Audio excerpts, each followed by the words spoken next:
Halo, berjumpa lagi dengan saya Anastasia dalam podcast Seksi Ansietas PPPDS KJI. Kali ini kita sudah kehadiran narasumber yang luar biasa, Dr. Muhammad Hasbi, Magister Kedokteran, Spesialis Kedokteran Jiwa. Ya. Selamat pagi, dokter. Selamat pagi, Natasha. Apa kabarnya, Dr. Hasbi? Alhamdulillah baik. Kesibukannya apa nih, dok, belakangan ini? Akhir-akhir ini sih paling ya praktik-praktik aja ya. Praktik aja, sama podcast juga nih, sama dok, podcast berarti juga ya. diundang ya.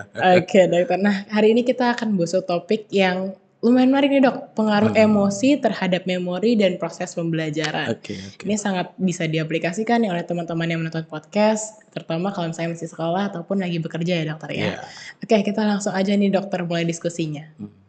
Nah, dok, kita tahu ya, dok, bahwa emosi ini ada dua jenisnya ya, ada yang negatif dan ada yang positif.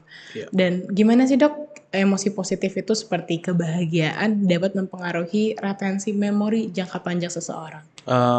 Ya betul. Tapi perlu juga kita ketahui ya, ada beberapa dasar dari emosi ya. Mungkin beberapa dasar kaitannya itu mungkin seperti kayak kebahagiaan, kemudian ketakutan, kemudian sedih, kemudian ada namanya terkejut gitu ya. Ada beberapa emosi dasar-dasar dari emosi tersebut dan juga bisa terbagi dari emosi positif, kemudian emosi negatif, mungkin nanti ada juga emosi netral mungkin sebutannya ya. Oke. Tapi kalau dari emosi positif ini memang dikaitkan dengan suatu individu yang dia dalam kondisi yang menyenangkan.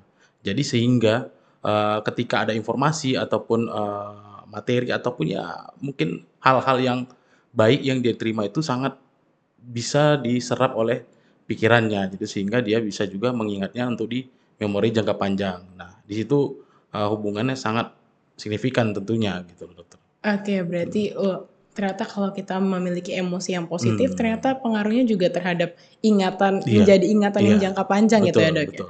Lalu apakah ada perbedaan signifikan pada kemampuan seseorang untuk mengingat informasi ketika seseorang ini mengalami emosi yang negatif dibandingkan dengan emosi netral nih yang tadi dokter sebutkan? Tadi yang seperti saya katakan ya, kalau emosi negatif tadi ketika dia dalam menerima suatu informasi itu dalam kondisi yang tidak menyenangkan. Jadi dengan kata lain ketika dia menerima informasi tadi sulit untuk mencernanya sehingga ya mungkin terabaikan ya posisinya ya.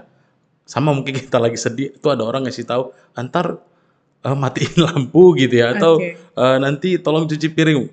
Ya didengar juga enggak, mungkin bahkan satu hari mungkin berhari-hari mungkin dia nggak bakal ngerjain. Itu untuk yang singkatnya. Kalau yang netral tadi sih sebenarnya lebih ke apa ya? Posisinya lebih di tengah-tengah. Dia nggak dalam posisi emosi negatif dan tidak di posisi yang positif juga gitu. Mungkin ya lebih di 50-50 lah tentunya ya gitu ya, Mas Desya. Oke, baik, dokter. Berarti untuk perbedaan yang signifikan antara emosi yang negatif dengan netral itu nggak ada ya, dokter ya? Oke, dokter. Lalu gimana sih, dok, emosi seperti misalnya kecemasan itu bisa mempengaruhi konsentrasi dan juga pemahaman terhadap materi pembelajaran? Ya, tadi emosi Tentang kayak kecemasan gitu ya, negatif mungkin. ya itu. Gimana pengaruhnya? Nah, seperti saya katakan tadi, kalau emosi negatif ya, itu bisa masuk ke dalam kategori emosi negatif. Ya, udah otomatis sangat mempengaruhi dari memori, kemudian dari sama metode apa tadi pembelajaran. Pembelajaran, dok. Otomatis apa yang diterimanya, ingatan-ingatan maupun materi dari belajar itu yang diberikan udah otomatis nggak mungkin diserap ya.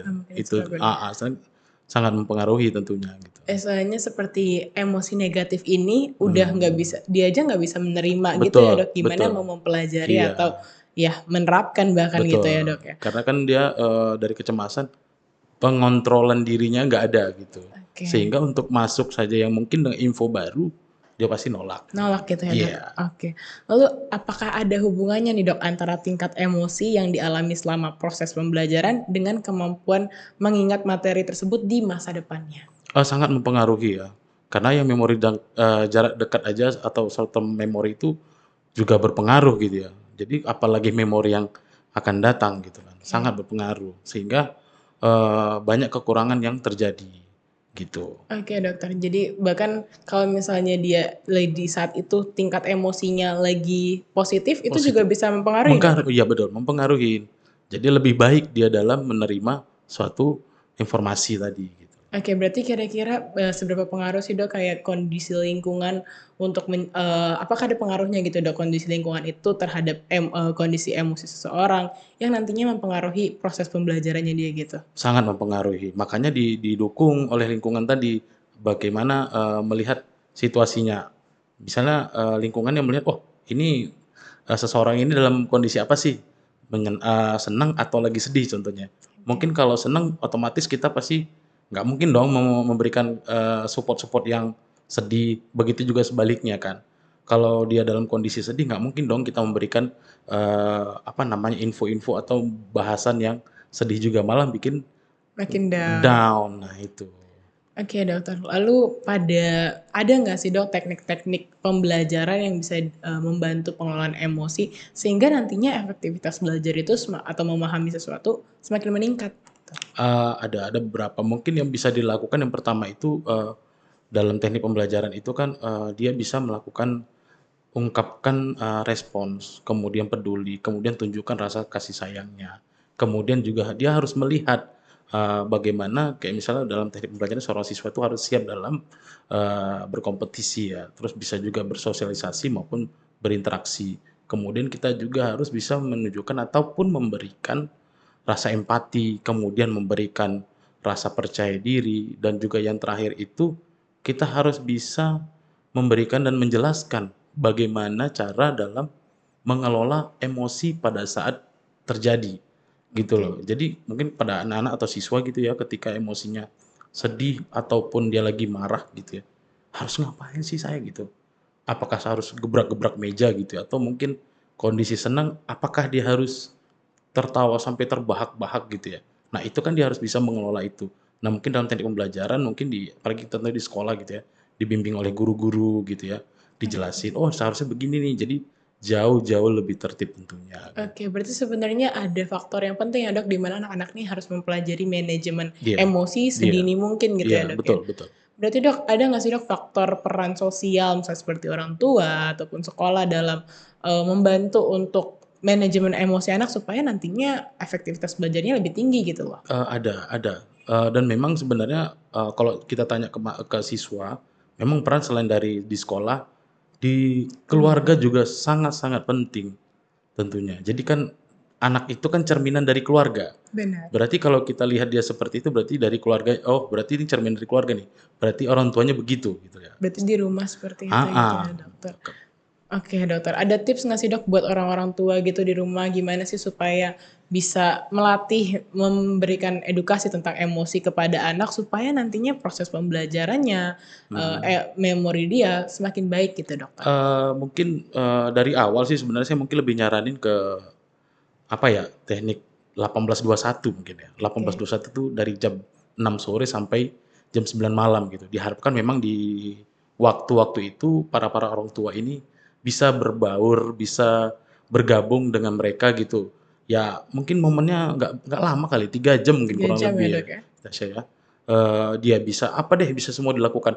Mungkin, belajar bareng, mungkin, membuka atau mencari hal-hal baru, mungkin Bermain juga. bermain bersama gitu kan. Jadi ada timbul keakraban, perhatian, rasa kasih sayang, dan si anak tadi ngedapatin, "Wah, saya diperhatikan," gitu. Ada emosi positif Iya, juga benar, jadinya ada yang emosi muncul. positif yang dia terima dan orang tua juga bisa jelasin.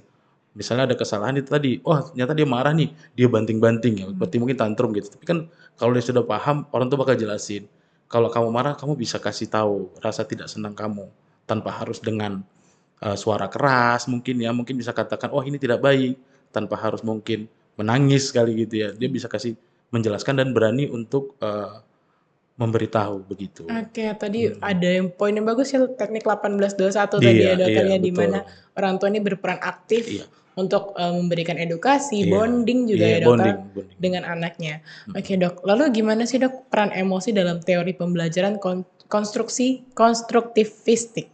Kalau teori pembelajaran konstruktivistik itu tuh memang, salah satu teori pembelajaran memang, banyak macam ya, ada behavioral mungkin saya pernah baca itu ya. Mhm.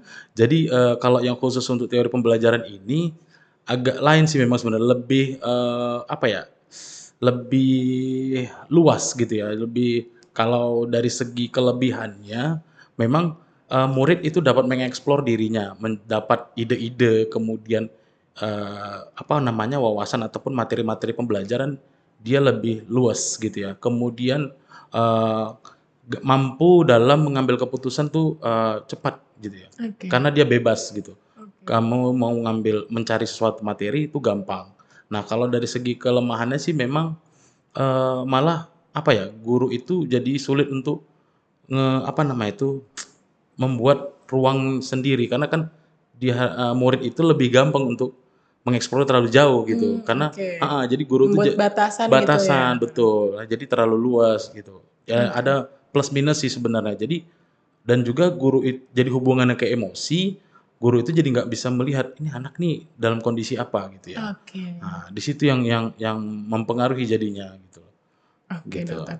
Lalu dokter, kalau zaman sekarang kan orang tua ini sangat selektif ya memilih lingkungan sekolah Betul. anak-anaknya. Gimana sih dok, emosi siswa ini sendiri, emosi anak ini sendiri dapat mempengaruhi dinamika kelas ataupun interaksi dengan guru. Jadi saya kayak kita juga bisa tahu nih sebenarnya faktor anak kita ditempatin dimanapun itu bisa mempengaruhi dinamika kelasnya dan interaksi dengan gurunya nggak sih dok? Kalau mempengaruhi itu tadi, kalau dia mempengaruhi guru terhadap murid tadi kan, memang kan guru juga harus bisa melihat deh kondisi siswanya tentunya. Siswanya. Jadi kan eh, tidak ada yang sama. Jadi ketika guru itu dalam proses belajar mengajar kan dia melihat, karena kan yang diajari juga bukan satu dua orang gitu ya, Benar dokter. dan juga bukan homeschooling, dan homeschooling juga bukan satu dua orang juga gitu ya. Tapi dia harus bisa melihat karakter-karakter si siswa ini seperti apa gitu ya.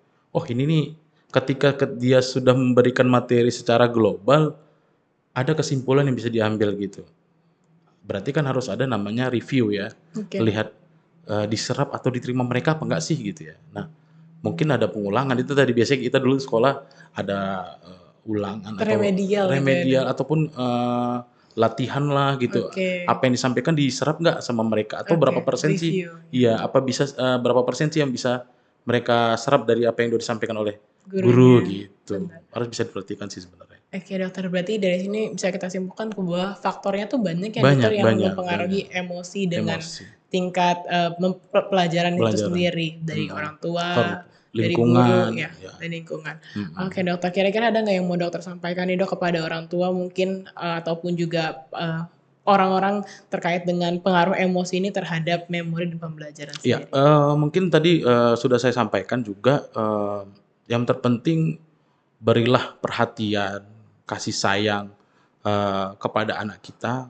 Kemudian kalau bisa penggunaan gadget juga mungkin harus dibatasi ya, karena kita lihat juga sekarang ya Anastasia ya, penggunaan gadget ke anak-anak juga sangat-sangat Tinggi ya dok ya? tinggi banget ya. Jadi terkadang apa yang dia serap juga dalam gadget, dia nggak pernah confirm ke kita gitu. Makanya itu Betul. kita butuh kita butuh mereka itu bermain tuh di Pengawasan. samping kita, Pengawasan ya dok? pengawasan. Jadi apa yang dia lihat kita harus bisa tahu gitu.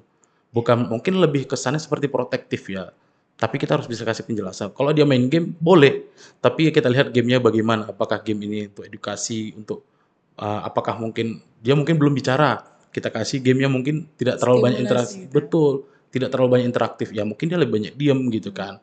Atau malah mungkin permainan game-game sekarang tuh yang sering ada mabar-mabar gitu ya. Oke dok. Terus kata-kata yang mungkin yang sedikit yang tidak pantas mungkin dia dengar. Nah itu juga yang nggak baik juga tentunya. Dia mungkin lebih bisa mengcover untuk di rumah, itu tugas kita.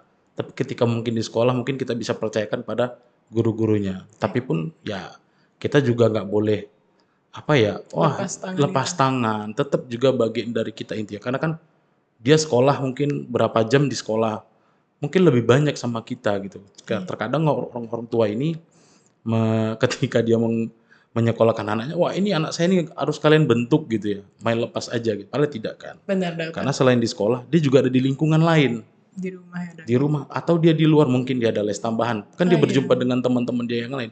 Nah itu juga kita bisa perhatikan. Oke, Itu sih. oke. Terima kasih banyak dokter. Oke, ya. Semoga teman-teman yang nonton podcast bisa aplikasikannya dalam Ya, kehidupannya dokter. amin, amin. Oke, terima kasih dokter. Sehat selalu Sama-sama. ya dokter. Sama. Wah, menarik sekali dan banyak sekali informasi yang bisa kita dapat nih dari Dokter Hasbi. Terima Iya, kasih banyak dokter. sama-sama. Semoga lancar terus juga dokter. Dan Amin. jika teman-teman ada yang mau konseling nih atau konsultasi dengan dokter, bisa di mana nih dok? Bisa berjumpa dengan saya di Klinik Utama Bina Atma di Jalan Hos Cokroaminoto, nomor 122. Oke, di situ ya teman-teman ya kalau mau konseling dengan Dokter Hasbi. Baik, terima kasih dokter. Teman-teman jangan lupa untuk selalu menjaga kesehatan mental. Tiada kesehatan tanpa kesehatan jiwa. Salam sejahtera, salam sehat jiwa. Terima kasih dokter. Terima kasih.